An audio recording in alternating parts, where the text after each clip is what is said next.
Welcome everybody to today's press conference concerning the COVID-19. I am joined here with our City Council members who are in the back to make sure that everyone understands that we've got full support for what is going to happen in this city and our ability to manage and control the COVID. I am also joined by the city leadership, all standing behind me, and many of them will speak today regarding their actions and their policies in an attempt to stop the spread. The numbers tell the story. We have gotten too comfortable and we have gone back to living our lives as if COVID-19 did not exist. The numbers tell us that COVID-19 is in our community and is spreading rapidly. This community has the ability to stop the spread if each one of us choose to be a part of the solution. It is in our hands. It is in your hands. If you care about your family, your friends, your neighbors, your fellow citizens in this city, as well as the business owners in this city, then you have a part to play in helping to stop the spread of COVID-19. West Texans have always stood strong, stood tall, and stood together. We've always been there to support our neighbors when we needed to. If we choose to work together, we can change the numbers. If we all support each other, we can change the trend. The answers to how are simple and do not really require much from each of us. You know what they are. You know what the health CDC protocols have been. The messaging has been consistent. The messaging has not changed, and you've heard it so many times that I don't think you need me to repeat the messaging. Most importantly right now, what we're asking people to do is to avoid large gatherings. We believe strongly that the biggest problem we have today is we've gotten too comfortable and we're choosing to socialize way too much. It comes down to this: respect, responsibility, support the businesses who are enforcing the CDC guidelines. Business owners should not be put in a position of enforcement, but unfortunately, we need our business owners to be a part of helping us control the spread. We do not need the governor to tell us what to do in San Angelo. We know what to do. We just need to do it. Avoid large gatherings. You know the rest of the story. Respect, responsibility. It is in your hands. It is each of our responsibilities to help stop the spread. Respect your healthcare workers. They are being pushed to the limit. Spread is happening in our backyards, our living rooms, in our homes, and in our lives without knowing it because there are so many asymptomatic people. We stand here today as a united group. Citizens, we need you to stand united in helping our city stop the community spread. We need our citizens to stand West Texas strong. Yes, of course, the majority of the positive cases do not require hospitalizations. And yes, the majority of the positive cases will not have long-lasting health consequences. But those who have been impacted have suffered financially, emotionally, mentally, and have had tough decisions to make as it requires to their income for their families. But the reality is, the more positive cases we have, the more hospitalizations will happen. Businesses have had to close, not because the governor has chosen to shut them down, but because they've had so many employees test positive, they have to close their doors. I ask you to join me and the rest of our city leadership and our city council to help us be a city that stands tall and shows other cities how to stop the community spread. I will now ask Judge Floyd to please come forward and offer comments.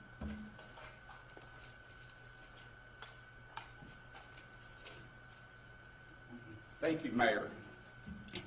Also, it has been very encouraging to me the last 6 or 8 weeks to move around this community and see it fully open and functional, events going on, bars open, restaurants at more of capacity. I need to make it clear that that ability to do that rests solely in my office as the county judge as per the governor's orders. And that allowance to allow me to request that attestation that we're below 15% hospitalization of COVID patients relative to the number of beds. If we exceed that, and we're getting extremely close, then under that order, I lose any authority and we will lose that attestation. Bars go back to being closed and restaurants go back. That's the last thing that I want to see happen. During the course of this, we have discussed it daily now for 7 or 8 months. We started the spring as being in this chamber, I think on March the 19th, and here we are still trying to deal with it. Probably faced with more of a challenge now. We know more about it, but we do know the flu season's coming and winter's coming. So we have a challenge on our hands. We have not been able to determine the source of where our numbers are growing. I think if you look at the demographics, you'll figure out that there's no single source. But I'm sure all of you have noticed the same thing that I have observed. I think everybody in this room has observed. You've gone to businesses or events that there's not much compliance going on. And I think that's crucial now. I think we owe it to the businesses that are open, that we want them to remain open. We owe it to our partners that are standing back there that's trying to run the public education system, higher education, our hospital systems, our Howard College, the Goodfellow Air Force Base, everything that's crucial to our quality of life here. And I believe that we owe it to them. So I'm going to announce a new program that we're going to come up with that's the best idea in conjunction with the city to try to take the steps that we can to try to encourage and gain compliance for those that are not doing such a good job, whether they're a business owner or whoever's sponsoring some type of a special event. I've approved a great number of events out in the county. Dr. Veredis has approved a number of events within the county, and we have sporadic compliance with that. And we believe possibly that's probably what's contributed to our growth numbers. So going forward, we will have some compliance officers that will be checking on various businesses and those events as they occur. They're there to not do anything but to assist whoever the proprietors or whoever the sponsors are on the events to convince their patrons, participants, customers, or whoever they are to comply with at least the distancing guidelines. You know, the mask has been very controversial, but at this point in time, there's enough positive situations that the mask needs to be worn, especially if you cannot maintain somehow separation. I think we owe it to the community, we owe it to ourselves to take the last step that we can to try to at least flatten this thing out some to keep us from reaching that 15%. Because if that happens, the mayor really, after the governor's orders, had really no authority within this. All of this rested with me. If we go over the 15%, my discretion in that is gone. It's handed to the governors, and at that point in time, Dr. Veredis, that's standing behind me, has all the power, and his power basically is to shut down businesses and events individually. So we're hoping that this helps the whole community address this, to give them the support, and hopefully if anybody gets punished out of this, it's only the ones that choose not to comply. Those are doing good business. Our goal is to keep them open and keeping them moving forward. So that will be rolling out. You'll see more of that. We have some federal funding that we're going to allocate to implement this program. And again, I wish us the best. I thank the citizens of this community. It warms my heart to see us functioning.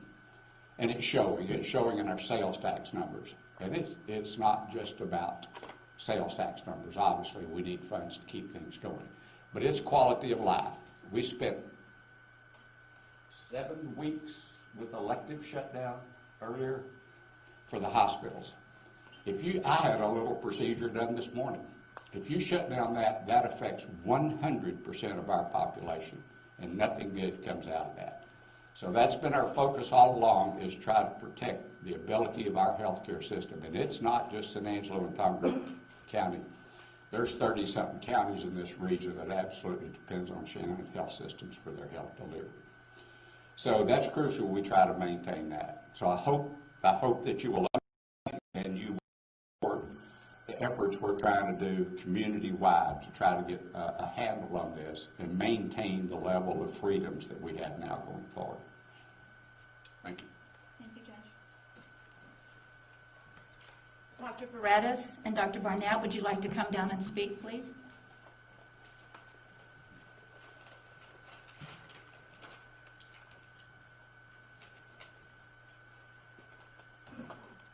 Good morning. I'll be fairly brief with my remarks. Everybody said it up to now. Keep doing what we keep been telling you to do all along. It hasn't changed. Stay away from people that are sick. If you're sick, stay home. Wear a mask, wash your hands, all the simple things that your mom taught you when you were a kid. That's what you got to do. That's how we'll beat this disease. We're right on that cusp between when we're going to be able to make it through okay and when we'll have a disaster. And we're right on that cusp right now. I don't want to see us fall over. We're lucky that Shannon, when they took over the Southside community, were able to move patients now from the downtown campus to the Southside campus. This has really helped us decompress the downtown campus. As far as the fire department, we're changing our destination policy temporarily, so most of the medical patients that are not cardiac, neurologic, or COVID will be aimed towards the Southside campus, again in an attempt to decompress the downtown campus. If we get past the 15% and the governor says we need to start closing things down, I will hate it, but I will do it. Please, thank you.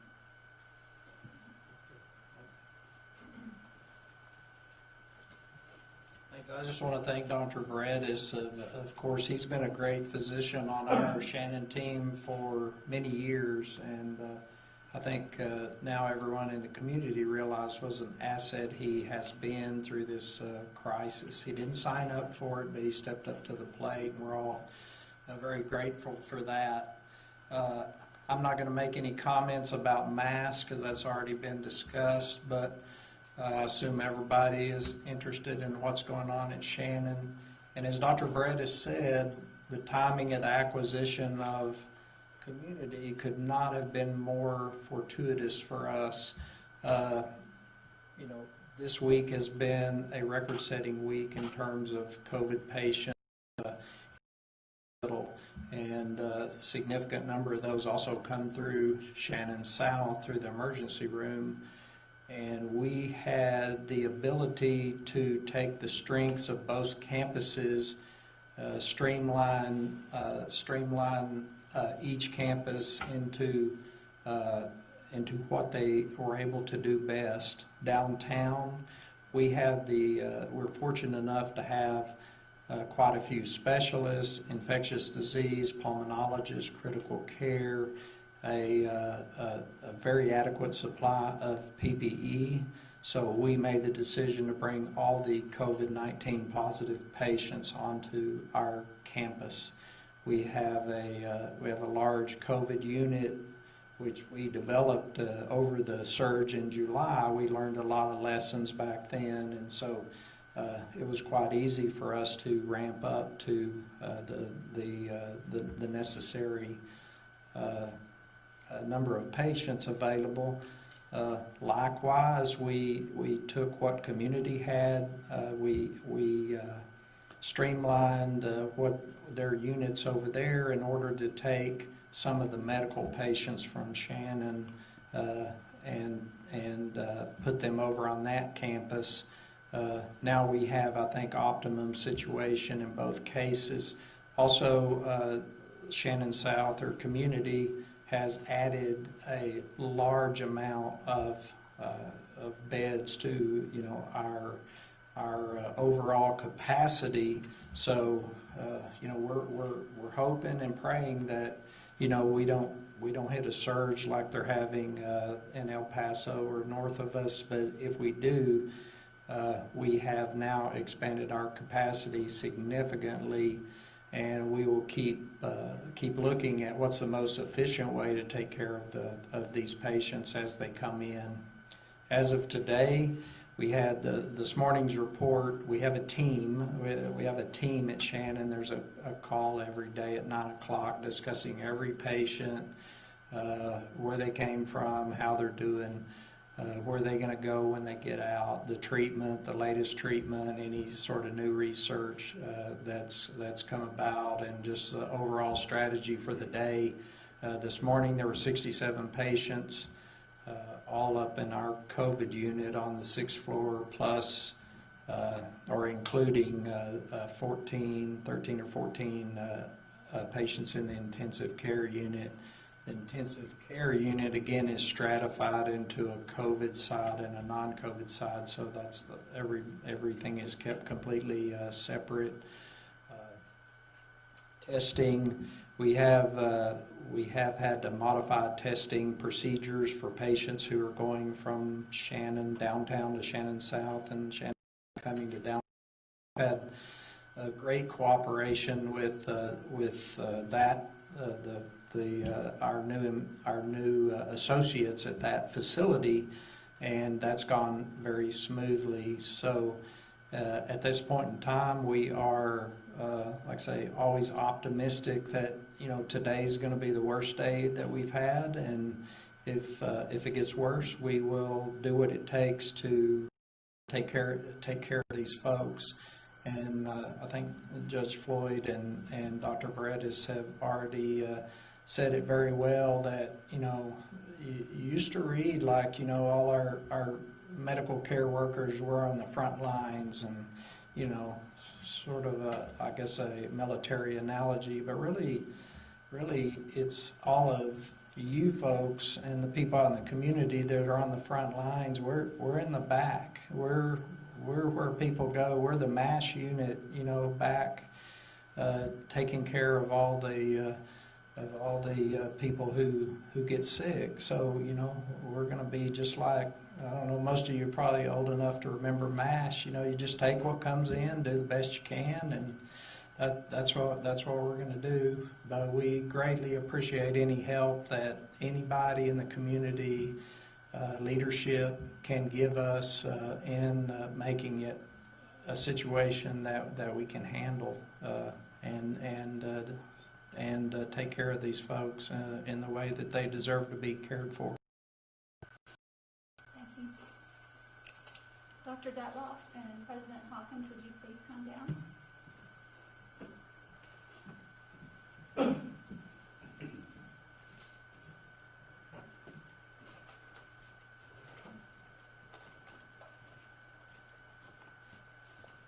Good morning. First, I want to thank the Mayor and City Council for hosting this united effort, and I've learned to let the General clean up behind me, so you're welcome to clean up any messes that I leave this morning.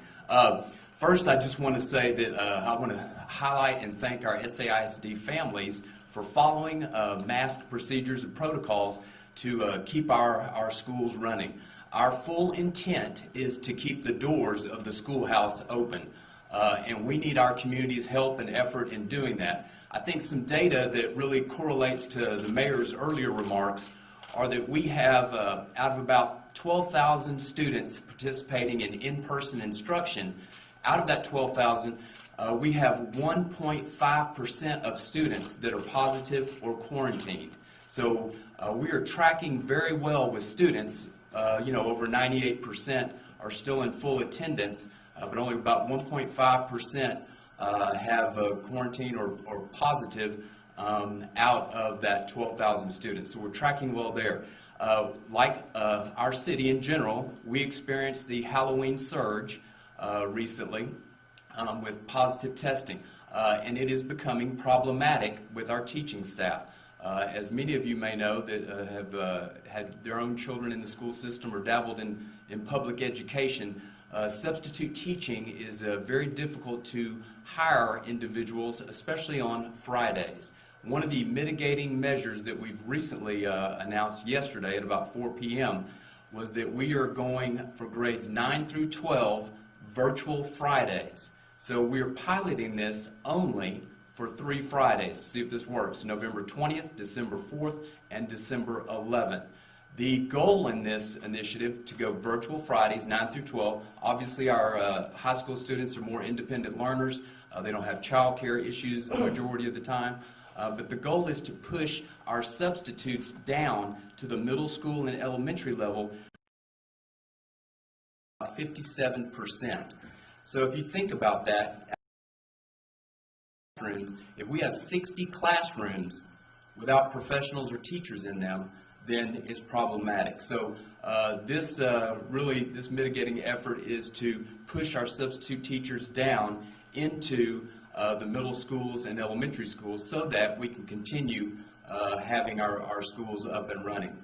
I think a piece of data that correlates to the mayor's remarks are that we have 98%, according to contact tracing, in our great partnership with the CDC, 98% in that contact tracing, those traces have gone beyond the schoolhouse, and so that is not part of our organization. So we are doing well. I want to applaud our classroom teachers are doing an incredible job. Our families are doing an incredible job of following safety protocols in the school, because our quarantined or positive cases, 98%, are not happening in the school system. So school is still a safe place for students to attend. Obviously, that's good for multiple facets. That's great for learning. It's good for our economy. It's good for our first responders, and it is great for our parents that are involved in the medical profession, so that allows them to do what they do to help the entire city of San Angelo. So we have experienced that surge, and we are going to attempt to do our very best to limp along through Thanksgiving and the holiday season, keeping the doors to the schoolhouse open, because it's important to our economy, and it's important.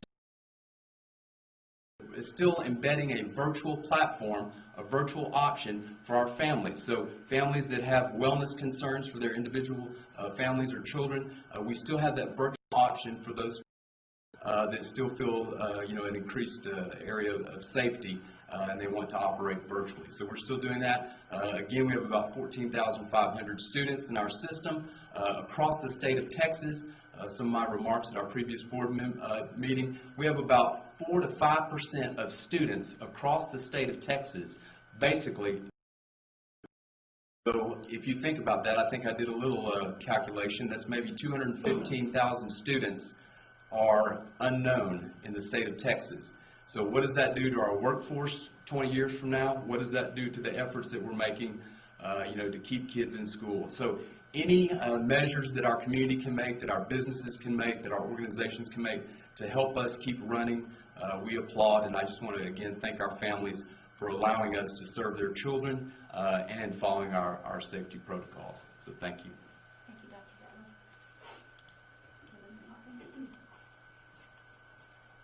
Well, good morning. Thank you, Mayor Gunter, to give us the opportunity to Dr. Detloff's comments. I will tell you, mirror what is going on at the university here, your university here in San Angelo, Texas. Angelo State University has also been hit with the virus. We have numbers that mirror exactly what is going on in the independent school district right now, San Angelo Independent School District. And when we do the contact tracing of right now, the 116 people that are quarantined, number right here, 99 of them have been done from a community spread, is how we see that right now. And more importantly, as we have worked through this and looked at it, we still believe that we can make it to the 24th of November, which is the date that we will then close down the school for the holiday period of time through the 25th of January. Our numbers might seem high to someone, but when you look at how many people that we do have online, and we're still tracking them as well, all of those things play to the part that we believe that we can still remain open. However, what we have done is gone and eliminated any extracurricular activities that require you to be face-to-face, Everything has gone virtual, and we intend to close out with the virtual focus being there when we end up here, with the exception of we are going to allow the graduates to walk across the stage, receive their diploma, if you will, and then we will put that into a virtual graduation. And all of the graduates are not walking across the stage. We will do the social distance. There will be no family members there, and that will take place on the 24th of November at the Janelle Center. Other than that, everything is gone to a virtual setup. Even street lighting and anything that would go on in the December, even after the students have departed the campus overall. We appreciate the work and supporting us in all that has taken place here in the city of San Angelo, and the support of the businesses, the community, everybody that's tied to Angelo State. We appreciate all of your support in allowing us to be able to stay open and then more importantly, deliver premier excellence in education, research, all that takes place at the university here at Angelo State. So thank you very much. Pam, would you like to offer any comments from Howard College? Sure.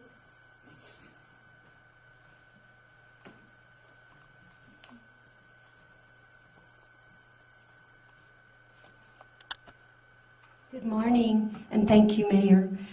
Howard College, we're mirroring ASU and the SAISD. We've had a surge in the last 2 weeks, and we made the decision this week to offer our faculty the option to move their classes virtual for the next 2 weeks and through finals so that we can stop this surge that we're happening. So we're doing that with many of our classes.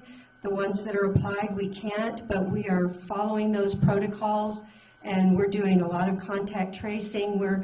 The numbers were looking good, and then we think it's the Halloween surge also. So we also thank the community for the support we're getting. We're trying to stop this and doing everything we can as far as contact tracing and keeping our social distance, and we thank you. Thank you. Colonel Naz, would you like to come down and offer comments from Goodfellow?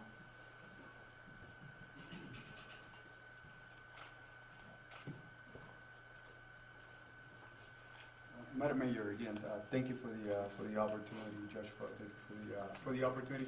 Hey, I cannot get into the specifics numbers at Goodfellow, but unlike every other event that we've had on this, because this is not our first get together and first press conference, I will share with you that for the first time we actually have a significant number, and for the first time one of my pipelines has been affected. And let me tell you why that matters.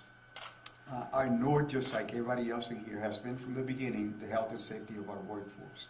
And in the case of Goodfellow, our workforce and our students, that hasn't changed. Goodfellow has remained fighting through this because the nation has asked us to do that. So our pipeline has remained open. Our pipeline has remained operational. Mission readiness is the key for us. But where we need a little bit of help from the community is for them to understand this, and I want to bring it up to a strategic level. I think Dr. Detloff did a good job at this. The significance of having 215,000 students out of school today, 20 years from now. What does it mean for jobs?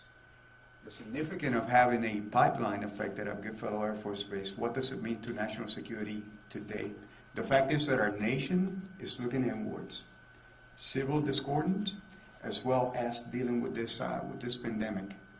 The mission at Goodfellow Air Force Base is to actually develop and train those folks that are looking outward, the linguists, the crypto analysts, the fusion analysts, that are trying to figure out what is it that China is doing, what is it that Russia is doing, what is it that Iran is doing. If I cannot graduate them, we will have an impact in national security, because they are the ones that are going to the units outside of Texas, and in some places in Texas that are paying attention to that. So when we talk about mission readiness in terms of Goodfellow, I'm not only talking about the local aspect of it, I'm talking about mission readiness of our nation. So thank you for helping us trying to flatten this, this particular surge. As I hear the comments, as I thought through this a little bit, we've been here before, and the city has shown that we can get past this. We've done it. I know that we can do it again, but we need to do it now. This is no longer about conversation. This is about action. This is about personal responsibility. Thank you. Judge Floyd, I'd like you to come back up and reiterate some of your points and make sure everyone understands where the authority is today in terms of making decisions and what your intent is in terms of helping us stop the community spread. Again, I'm glad to do that. Again, the authorities that we're operating under at this point in time rest solely with the county judge. The mayor's been great for public announcements, trying to encourage people, but in fact, it's the one at this point in time which I'm even somewhat limited under the governor's orders. One thing, again, that does not change is that if we exceed that hospitalization, then I lose any authority of this, and that is all subjugated back to the governor. The other thing that does not change is Dr. Berettis's official duties and responsibilities under the local health authority. Actually, in a pandemic, under state law, he trumps the mayor and I. He has the ability to shut things down and control a lot of things. Been very good about it. Fortunately, we're all aligned in our wishes to see a fully functional community. And again, I can't think of any other place I would like to be dealing with the challenges that we're having right now with this room of community partners. We're all blessed to be here. And again, Colonel Nass said it. I think it's within our power to try to slow this thing down and maintain what we have going on here. But again, I need your help. This new program hopefully will provide a little bit of encouragement and assistance and remind people that it is within their hands, and maybe we can maintain the freedoms that we're enjoying right now. Because I don't want to be locked up during the winter when it's dark and cold and worried about not being able to get into a hospital. So, again, anybody has any complaints, comments, or whatever, please direct them to my office, because basically that's where this resides at this point in time. And I will reiterate exactly what I've just shared with you now is where we're at. And I won't be bashful about telling you my opinion. My opinion of these is not real high, but unfortunately this is another line of defense that is very important to me. And again, if you just can't stand to wear one of these, try to avoid anywhere where you need to, out of respect for the other folks. Okay? It's as simple as that. You have a choice. If you don't want to wear it, stay out of where it's required, and that way you respect other people. And maybe with those kind of actions, we can continue to maintain the freedoms that we're enjoying here right now. Let's open it up for questions right now. So, Judge, if you want to stay here for a moment, sure. I'm sure. John? Yes, that microphone, please.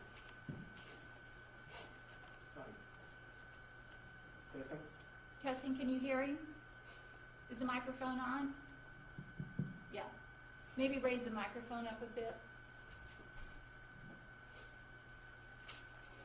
Thank you, Judge. John Tuff, San Angelo Standard-Times. You had mentioned that the county is going to hire compliance officers. How many compliance officers are going to be hired? Will they be identifiable? And you said that they're going to encourage people to make the right decisions. What does that look like? Do they get to assess fines? What Sure. kind of encouragement do they give? I'll clarify that. Basically what we're going to do is set up, much like we do a lot of other programs, basically off-duty officers that want to volunteer, and there's some of the federal funding that's basically for these type purposes, is to engage that. And basically they will really probably operate off complaints. We get a lot of complaints from citizens talking about certain events or businesses that they say that are out of compliance before we really do anything back on those. Currently under law, obviously the governor took out any detention of any of these folks. It's a fine only having to do with certain things. We're not there to do that. We're basically there to encourage them that whoever is in charge of that event is to make their citizens aware we're seeing this, and bottom line is the enforcement is the fact that Dr. Veredis can shut down a business or event. That's the last thing we want to do. He stated that. But basically it's there to give those people some backup to where they can influence the people that are engaging in their events, whether they're customers or attendees or whatever. Is that, listen, hey, y'all going to have to start complying, or the event will get shut down. I'm asking for your help. So it's a persuasion with some pretty significant consequences at the end if that persuasion does not work. And then that decision basically rests with Dr. Veredis, as it has since this thing started and exists today, really. And that just we get over that certain hospitalization, any discretion I have about requesting certain openings or closures or whatever, I'll lose that. That's segregated back to the government. And how many compliance officers have been hired? Well, we don't know. We just hatched this up the last couple of days and decided to try to put it.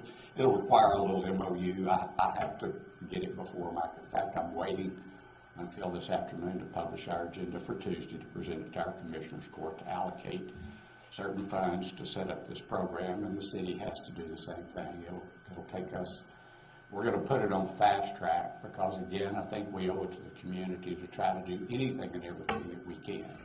Not only our community, again, all our community partners, you've understood how critical some of those missions are. So if this is a step I'm willing to take it, and I think I have the support of the city pretty much, and hopefully we get the support of the citizens. So, once we get it there, we're going to have it there as quickly as possible, and it's very simply about the mechanism to be able to pay them.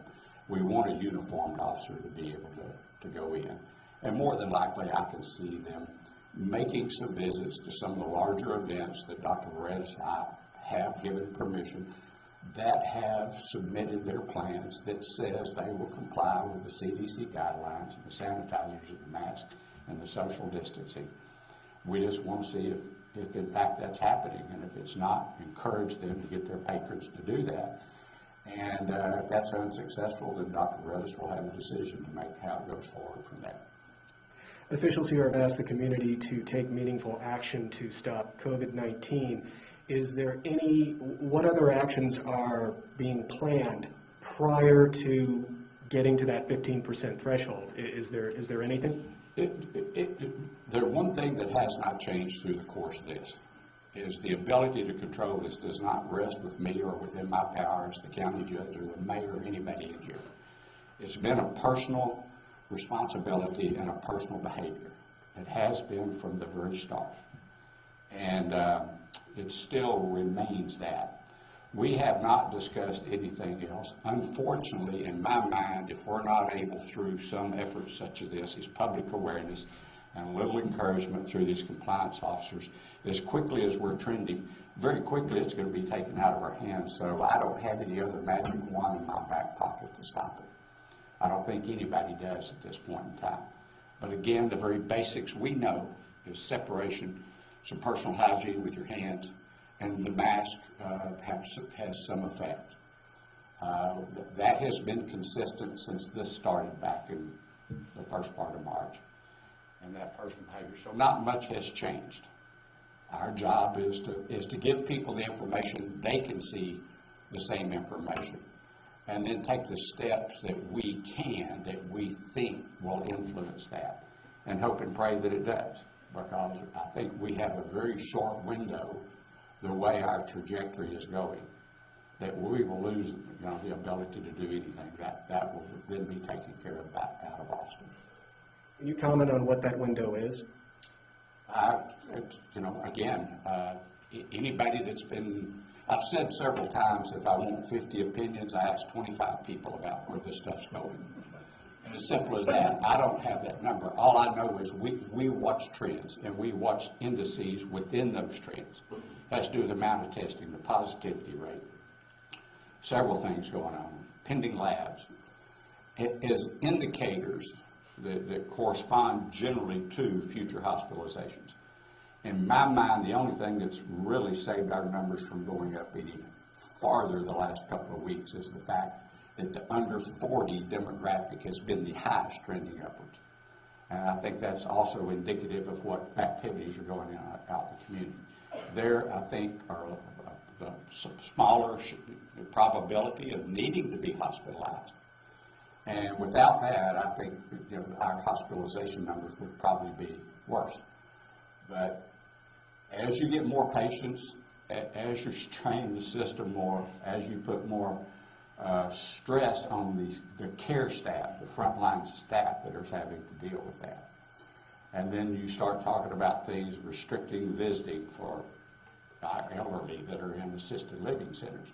We have been very blessed in this community that we have a number of people that are somewhat confined, whether they're in a nursing home, assisted living center, county detention center, a male and a female residential treatment center, a juvenile justice center, that we haven't had any outbreaks there in our meat packing plants and that sort of thing. So we've been very blessed, I think, in that. So it's broad-based where it's coming from. But again, hopefully we can influence some behaviors because we're all in it together. It certainly does not discriminate. It's not a respecter of man or woman where this stuff goes. And so I'm not going to make any predictions, but if our trajectory remains where it's at, if you just follow the numbers, unless it flattens off some, we are at great risk of crossing that threshold. And I believe Shannon is still attempting to get some additional beds certified within the system. And right now, we're still showing, as of yesterday, 556 available beds. You can do the math on 15% of that. And with 67 hospitalizations, you can realize how little room we have left. And then hopefully those additional beds will be certified, which will give us a little more room. But again, we'd rather not use up all of that powder if we can keep from it. We just soon try to get this flattened out some. Yes, please come forward, and Joe, you want to come first, and then I'll have you next, and then I'll have you next, okay? It's hard to read people's faces, so sorry. I'm Joe Hyde with San Angelo Live. Judge Floyd, Dallas County Judge Clay Jenkins said that we should celebrate Thanksgiving playing the quiet game and not talk around the table.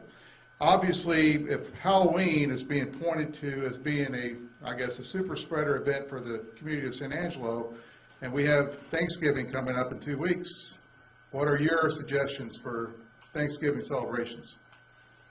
Well, I have not seen any data that specifically said Halloween was the super spreader. You've got to realize we have basically all of our education systems. Most businesses are open, bars, things. Thanksgiving's another event. Churches, we've had church fall festivals. I think it's very hard. Within the discussions we've had, Halloween was probably a contributor to it. But I don't know if it was any more than anything else. But again, the one thing is, like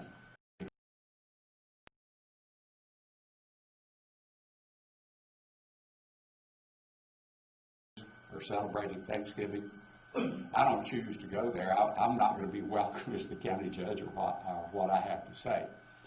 You just hope that those families, out of respect for their families enough, at least practice some safety protocols, especially if they're traveling from outside areas. I don't know where they could come from or where they could go to, that the community's not affected. Fortunately, as far as you look at the Panhandle and far west Texas, we're blessed and behind the curve. That's the reason I thank our citizens for it today, but it's slowly moving this direction. So again, people, I don't think it's specifically the event. I think it's the people's actions, and if they have a respect for this and to realize even though they are not showing any signs at all, they potentially can be a spreader and especially be respectful of those that are probably a little more susceptible to this. And so I'm not going to go into people's living rooms about Thanksgiving. It's no different if they go to Walmart or go to the bar. They're going to be around people. It doesn't make any difference if it's a family member or somebody you don't. There's a lot of opinions out there, and at this stage, I'm frustrated. I understand. Those of us that live it basically 24 hours a day and have for 7, 8 months now, yes, fatigue sets in, but it doesn't change the fact that it's here. It doesn't change the fact that it can significantly affect a person, a person's family, a business, or a mission if it gets, too prevalent within that. So, again, it's in people's personal hands. It's just for us to try to encourage them to follow the things that work, whatever event or an environment that they're in. Go forward, just be careful. One more question. The enforcement, I guess, team that you're going to have, what is the fine? What are they going to fine you, and what are they going to fine you for? It is, I don't know exactly what it's going to look like. It's not really there in enforcement. It's a compliance to there basically to put, to witness and to encourage who is sponsoring or controlling the event, to make announcements, try to get compliance. From there, I see basically that information will be relayed to Dr. Varettis, who basically has the authority to shut down the event. Obviously, we can't detain anybody under the governor's orders. All along, I think they've been able to issue up to $200 fines for masks, but I don't think that's even happened in this community yet. But effectively, those events or that business can get shut down. If you'll recall, there was one business that was shut down by Dr. Varettis' orders for a period of 24 hours, and it was worked out that we determined with that situation was what we're talking about now. There was a great safety plan. It's just that once people walked in the door, that went in the trash and they went on about their way. And so there was some enforcement in-house on that. Dr. Varettis allowed them to open back up, and we have not had an issue with that going forward. So that scenario is playing out today, and that's how we're going to try to approach it. The folks that are being responsible, we owe it to them to be able to keep on doing business and being responsible. I'm assuming that if somebody just can't get compliance, that Dr. Varettis will make the decision to shut them down. I'll let him speak to that directly, because that is is at this time, has been and will be, remain in his discretion and his authority. I can request it, but I don't think I have the authority to shut it down. I have one more question for Shannon. Obviously, since now our lever of control ends at 15% of hospitalizations being COVID patients. When we ask Shannon, your public affairs people, they'll just say we have plenty of hospital beds. They're not really specific. They say we can handle it. Obviously, we have the state of Texas on the Texas Department of Health and Human Services listing 556 beds. I believe that's the number. But we've been told that can change. So if our denominator changes, what really constitutes 15%? So can you kind of just give us a picture of the available hospital beds, and at what number of hospitalizations is it really going to be 15%? And that's all I have. I'll sit down.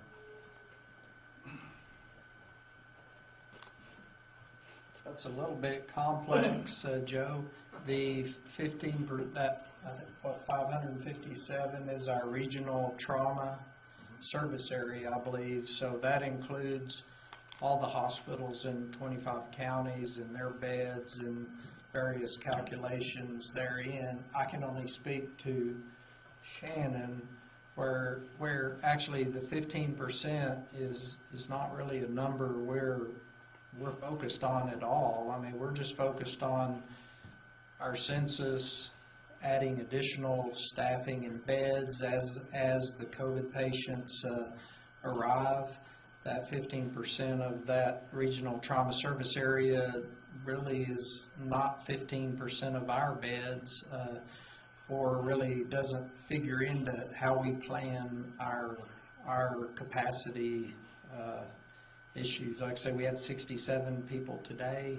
I don't know I just know, our trauma, our COVID unit is designed to kind of have a sliding wall, which we used back in July, so we can increase the size significantly, decrease every parts, and now with the South Campus, it's quite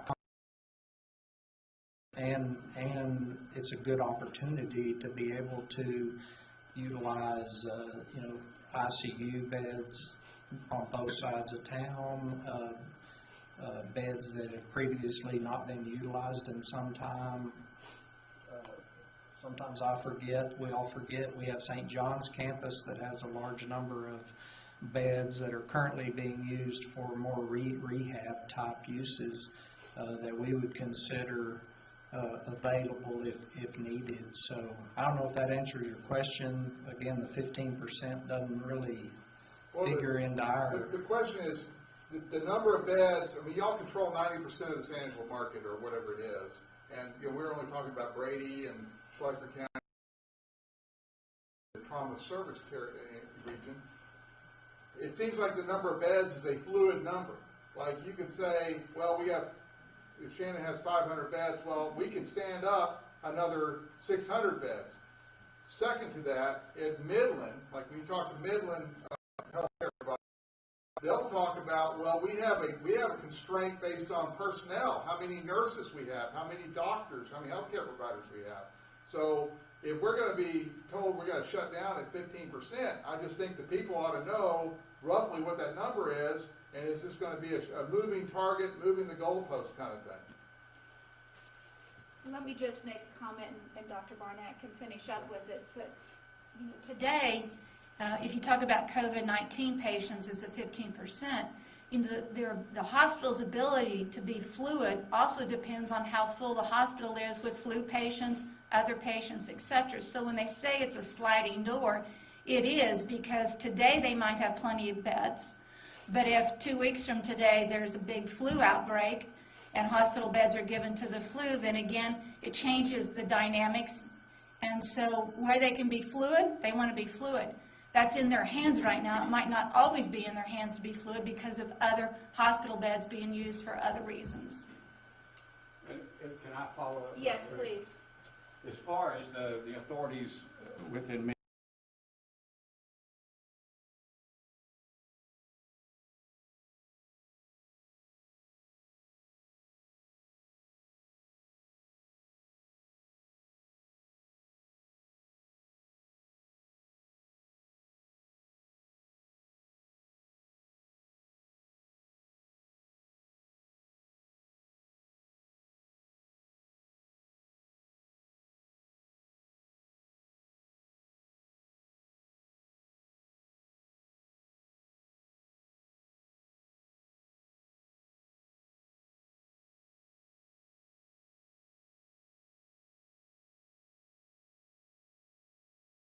going to be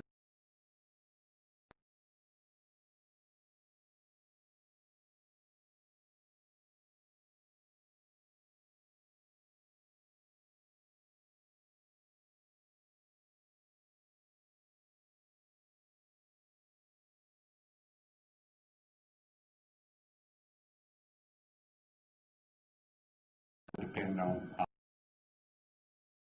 tell me. Track that. And the DH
Y ahorita que ya estamos a través del servicio informativo en español, lo estoy haciendo en español porque la gente que me oye habla español y eso es lo que está haciendo falta, de que los medios, todo lo que pasa aquí, hagan la traducción también en español o en otro idioma. La responsabilidad está en las manos de todos ustedes, de los del concilio y todas las personas que nos representan. Por eso, cuando se habla de cifras, cuando se dice que hay muchas personas infectadas del coronavirus, nosotros les decimos en nuestros noticieros del servicio informativo en español y los medios a los que nos copian la nota, les decimos, es muy importante seguir las indicaciones de el control y prevención de enfermedades de los Estados Unidos. Ahí están las personas que saben lo que está pasando. You mind if I, Okay. me permite traducir?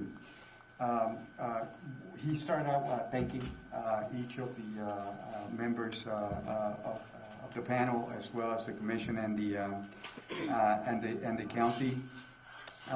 He made a point about potentially adding a translation service to the Hispanic community so it can go to a broader audience. And he is now making a statement about encouraging his population through everything that has been said in personal responsibility protocols as well as CDC guidance. Y vamos entonces como un minutito, entonces me deja traducir para... Sí, gracias, sí, le agradezco mucho. Es que parecía que ya estaba, es que estaba saliendo la noticia, pero ya, ahora sí vamos calmados. Hemos buscado a través de las personas encargadas, como el director del Hospital Shannon, que ahora también Community es Shannon, de hablar que hay un 50% de camas disponibles, es la mía, está grabando, y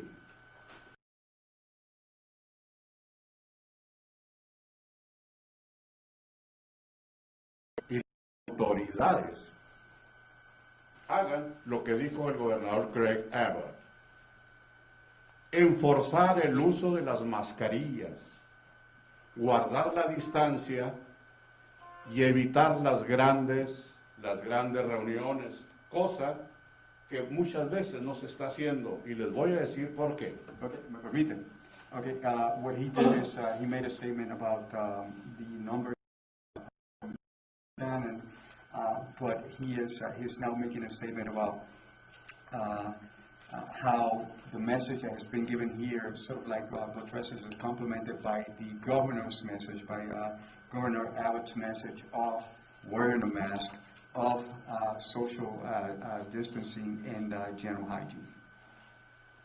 Si no logramos que las autoridades enforcen una ley, pero enforzada a todos, que multen fuertemente a una persona que no use la mascarilla, a una persona que no guarde la distancia y a una persona que se mantenga